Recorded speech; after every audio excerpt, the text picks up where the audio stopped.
So good afternoon and welcome to this closer look as a part of the Knightsbridge Research Global Hotspot briefing that we present every Wednesday afternoon for subscribers. This closer look is part one of a three-part series that is an after-action review on Ukraine's 2023 counteroffensive. The agenda looks like this. We are going to go through something of an introduction, and then we're going to go piece by piece through the offensive, the announcement, the start, certain critical areas, strategic challenges for Ukraine, where they succeeded, where they failed, and where Russia succeeded and failed as well before we roll into conclusions and looking forward to 2024. This closer look, actually all three of these closer looks are being brought to us by guest contributor Joshua Stevens. This is the same contributor who presented a three-part series on emerging military tactics in Ukraine during the summer of 2023 for our subscribers. But you can see his credentials here. Josh is a 10-year Army infantryman. He was in Iraq, Afghanistan, multiple tours there, is now medically retired and owns tfirearms.com as a small business owner. And we like bringing Josh on because he has a very analytical mind. His research is very complete. He does a good job not only on the research, but on making sense of complex situations. So we're very pleased to have Josh with us for this series of closer looks. So again, thanks for being with us, Josh. We certainly appreciate you, and you can take it from here. Thanks for being Absolutely. with us. Well, I really appreciate y'all bringing me back on. Always a pleasure to be chatting with you, Matt. And yeah, let's dive into it. So, big overview of the offensive, and we're gonna hit some bullet points here real quick, and then we're gonna really dive into these topics. So the biggest thing with the offensive, they had their initial announcement in February that they were planning something, and there was intelligence stuff that was coming out prior to that saying that there were these troop buildups and all this stuff. But Ukraine in general, and especially Zelensky was already pushing, hey, we're going to do something big. We're going to do something big. Send us supplies, send us everything you can. We need it. It's going to be awesome. We're going to kick Russia out of Ukraine. And so there was a lot of buildup prior to this even starting. Then they had their delayed start.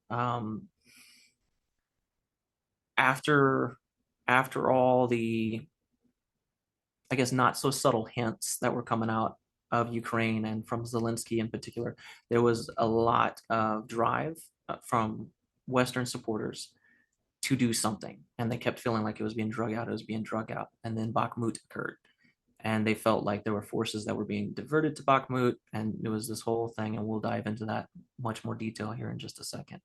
Following that, there was mixed information about when it was starting, had it already started, was it occurring, what was going to occur, would it be, a fake attack, would it be a full attack, was it going to be a bunch of probes, and nobody really knew what was going on, which from a warfare perspective is a good thing. You don't want your enemy to know what you're doing, but it was to the point where Western supporters didn't know what was going on, and it was too much of a good thing. And I feel like it ended up kind of discrediting the operation before it even started. Following this mixed information, they did eventually start, early June start. And it was, once it really started going, it was really apparent what was going on. Then they had their southern push into Melitopol and Berdansky.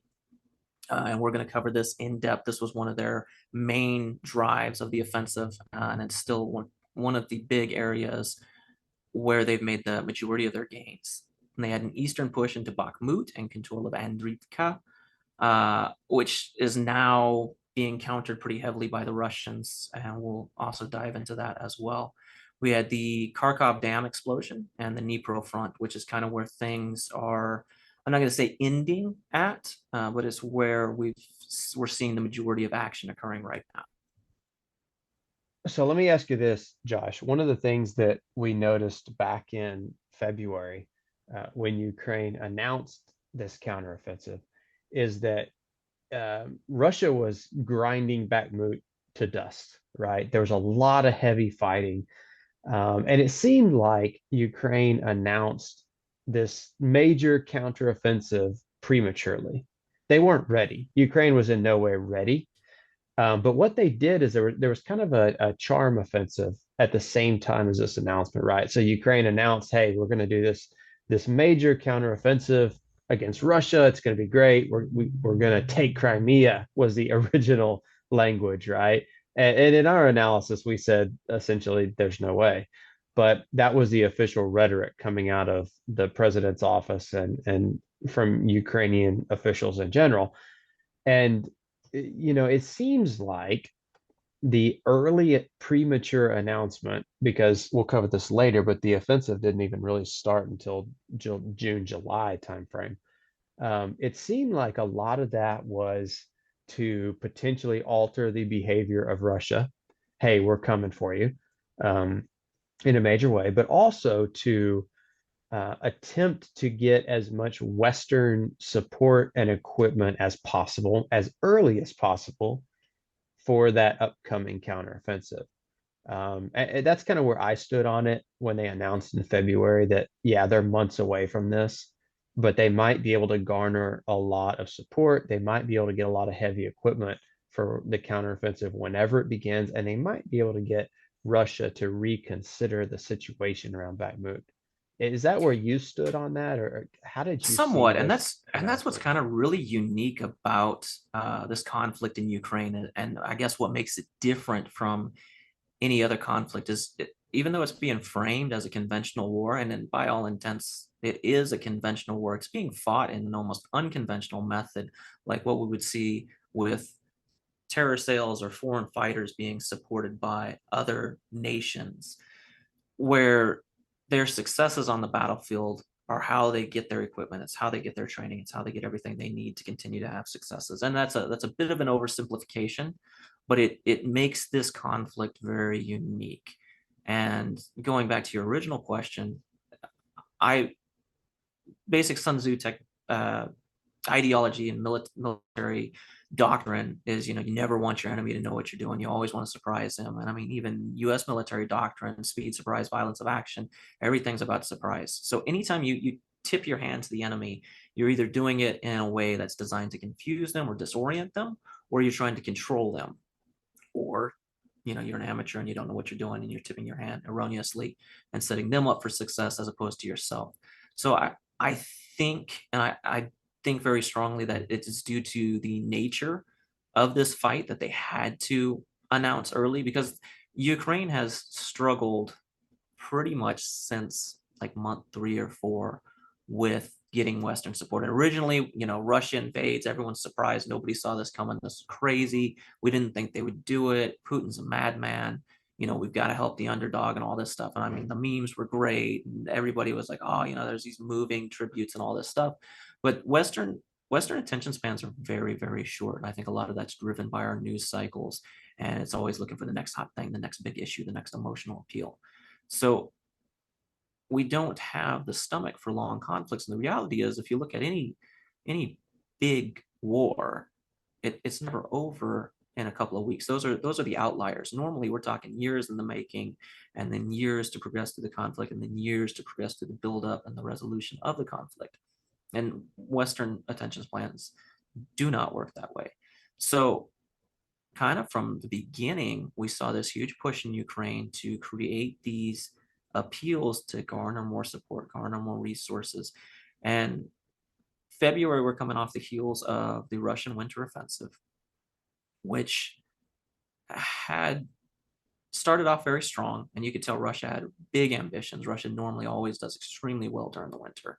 And this is just warfare that's involved Russia since, the beginning of Russia. They do well in the winter.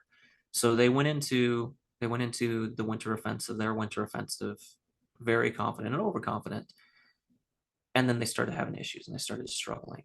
And these incidents arose that eliminated the Russian ability to really use the Russian army effectively. And that's where they had to start relying on PMCs, Wagner being the most famous or infamous, depending on who you are. But there's 3 or 4 other large PMCs that operate in the area, sometimes competing with one another, but to supplement the Russian army. And that's something that's unique to the Russian military, is they have a heavy reliance on these private military companies.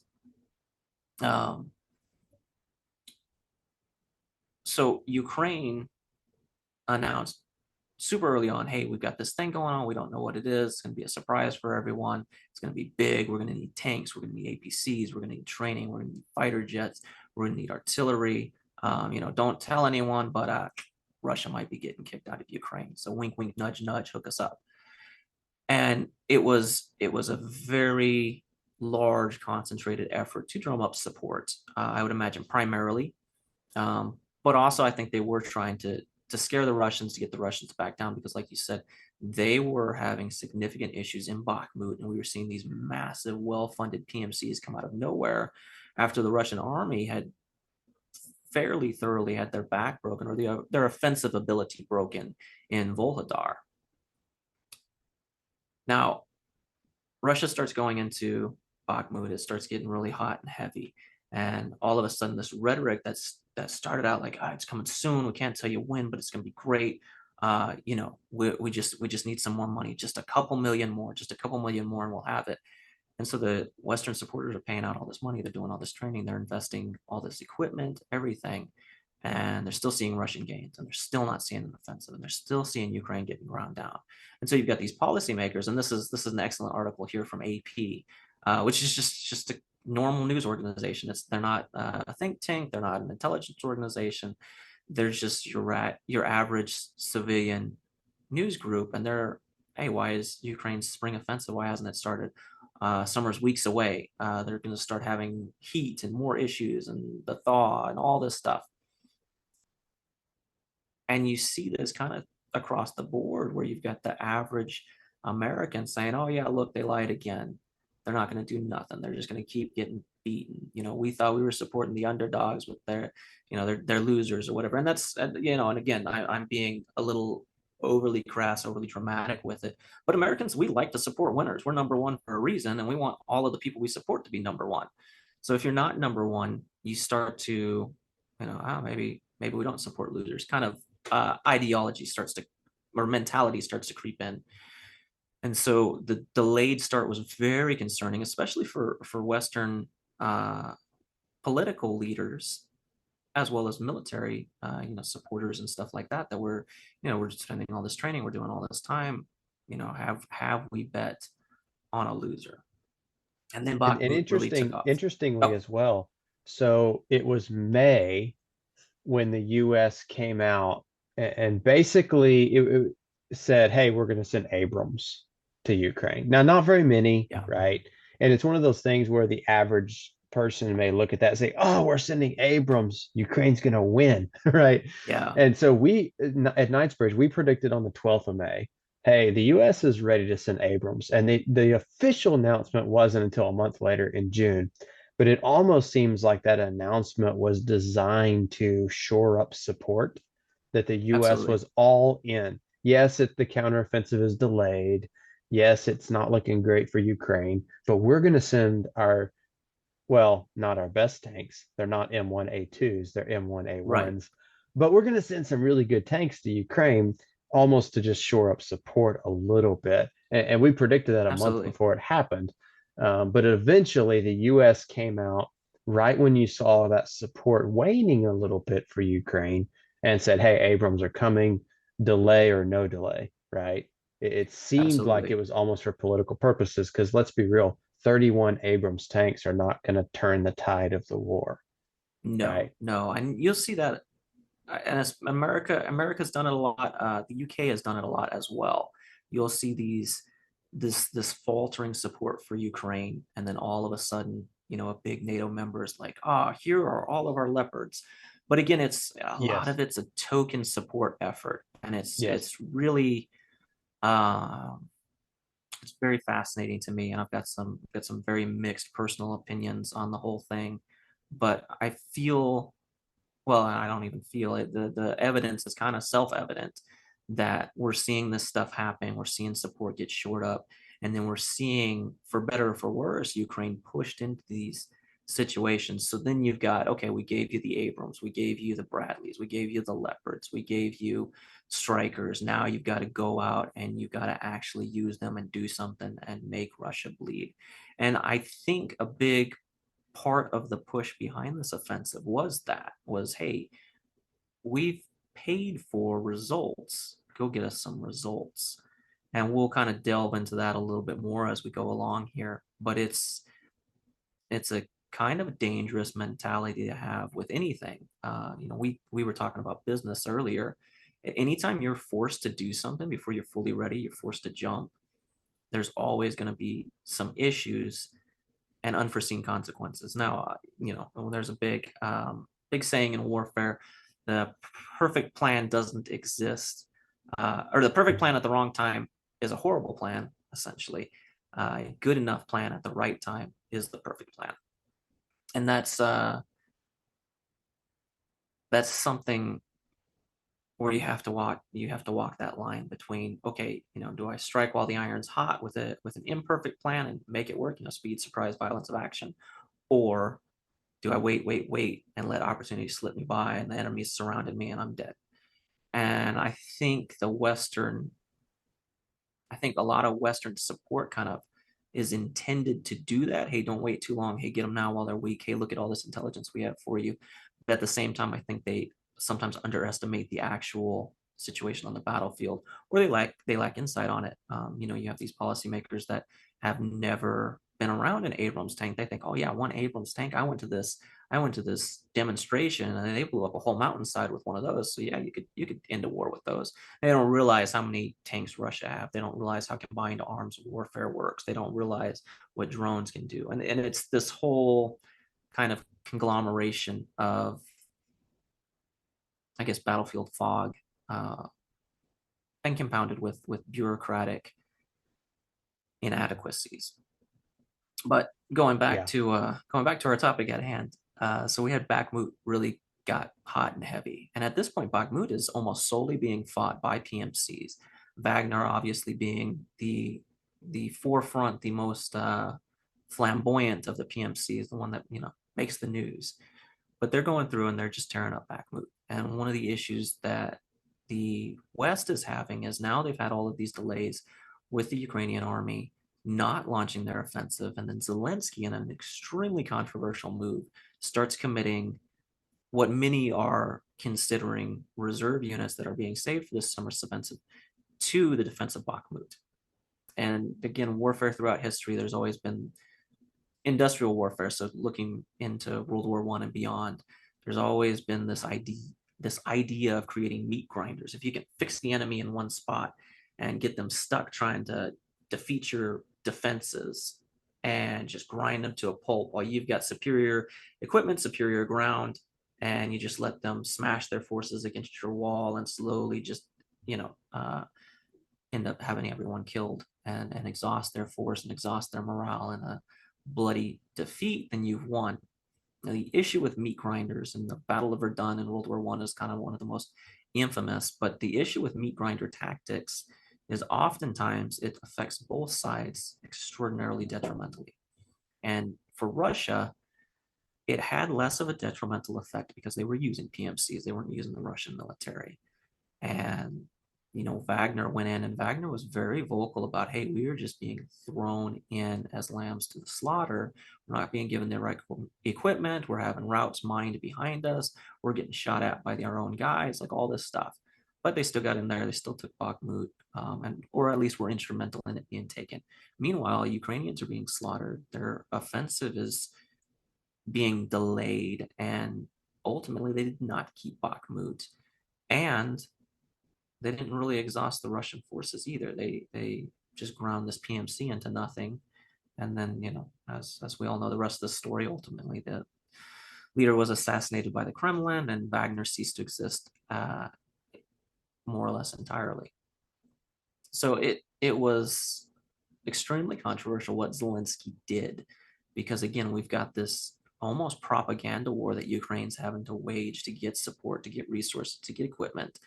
And he says, yeah, I'm gonna pull off of this offensive a little bit. We're gonna pump the brakes on it. We're gonna go save Bakhmut. And then he doesn't save Bakhmut. And everyone's like, what are we doing? We're wasting our time. We're wasting our money. This guy's an idiot.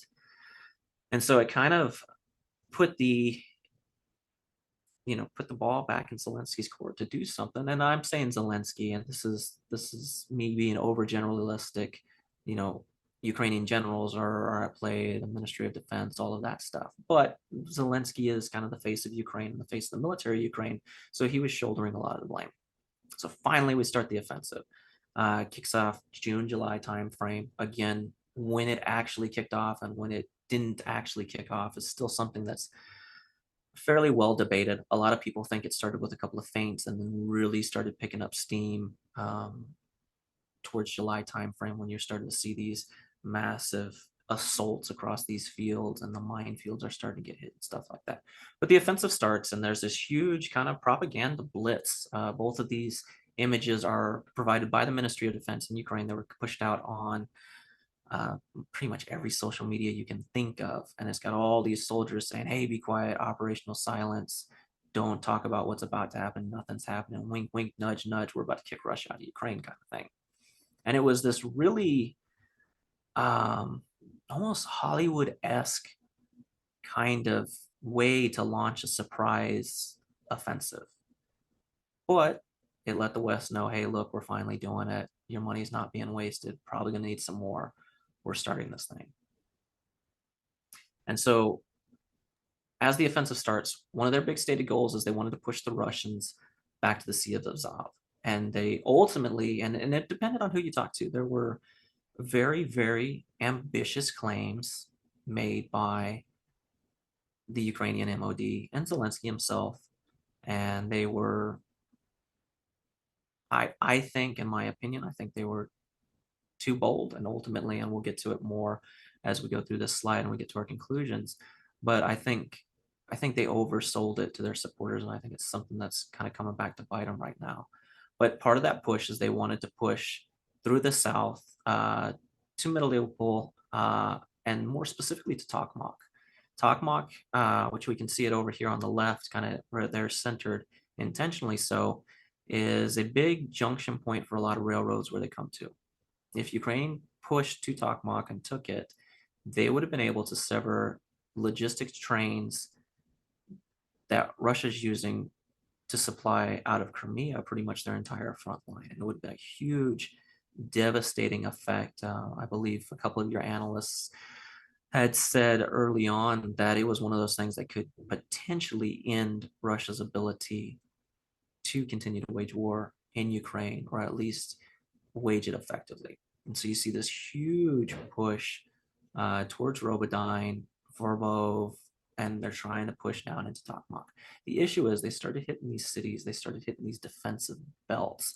And that's what we're seeing. The red there are Russian defenses, the Russian defense networks. And each one of these little towns became almost like little fortresses. And you would see this massive, massive, massive fighting as the Ukrainians go in and they try to seize this territory and they try to take any of these towns, and they're just getting bled dry.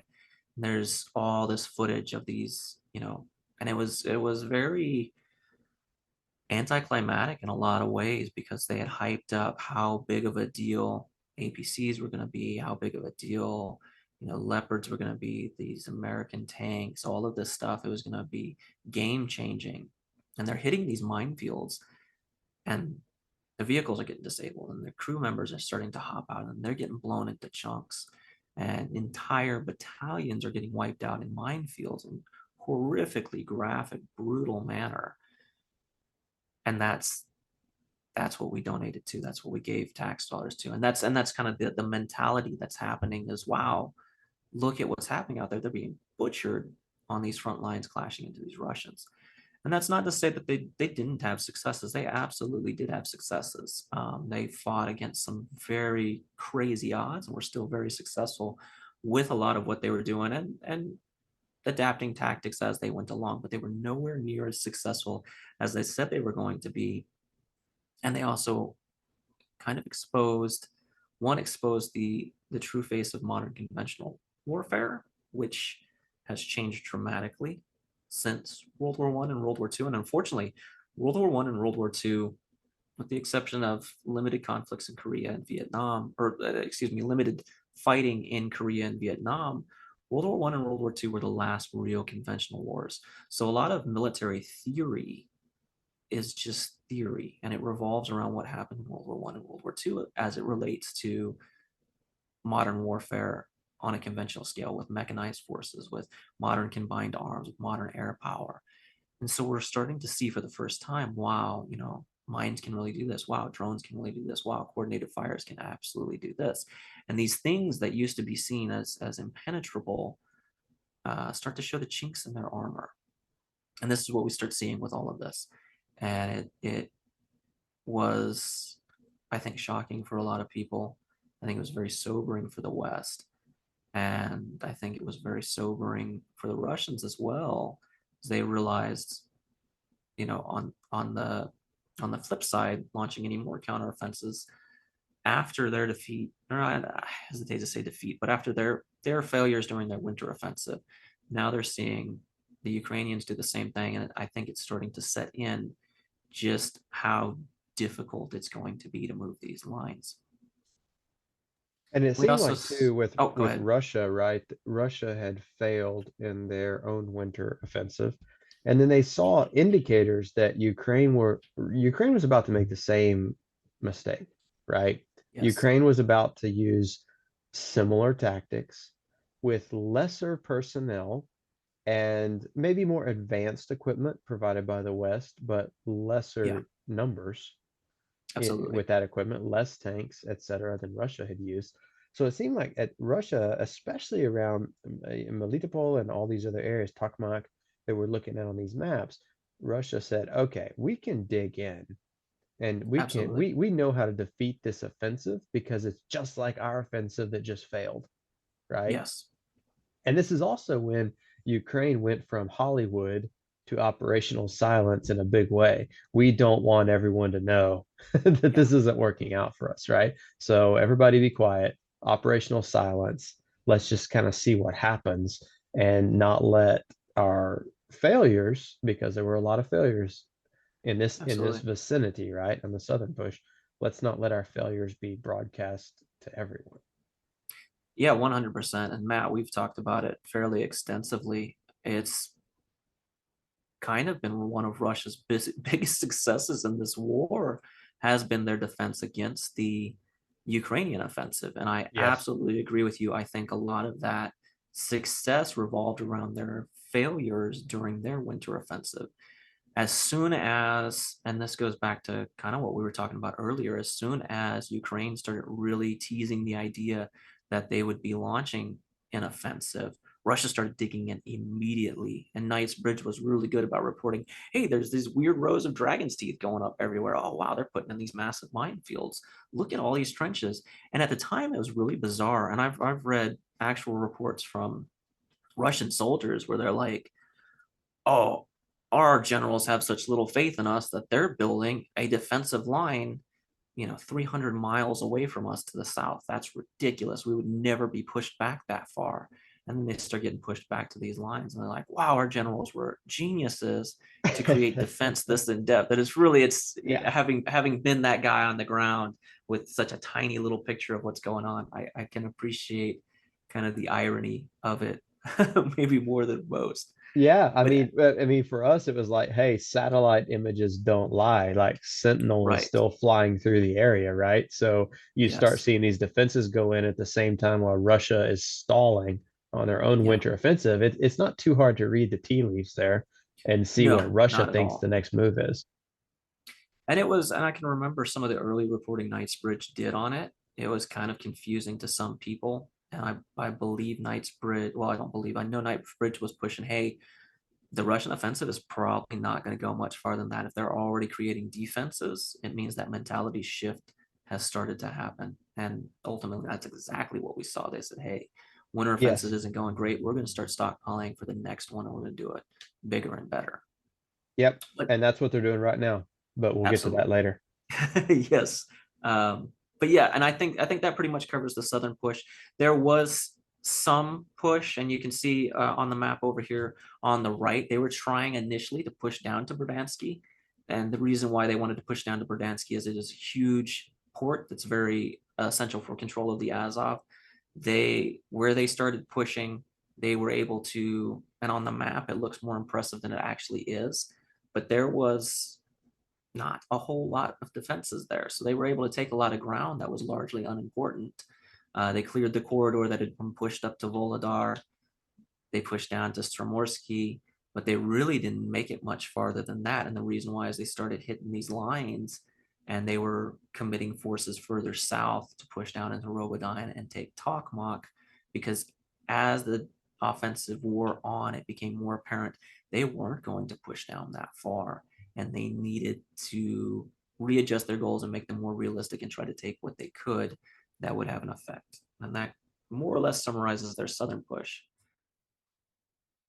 And so we're going to pause there here on this closer look and conclude part one. Again, this is part one of a three-part series. And so we'll be back next week with part two. As always, we appreciate your subscription. We hope that we are informing your worldview in a unique and valuable way, and we will see you next week.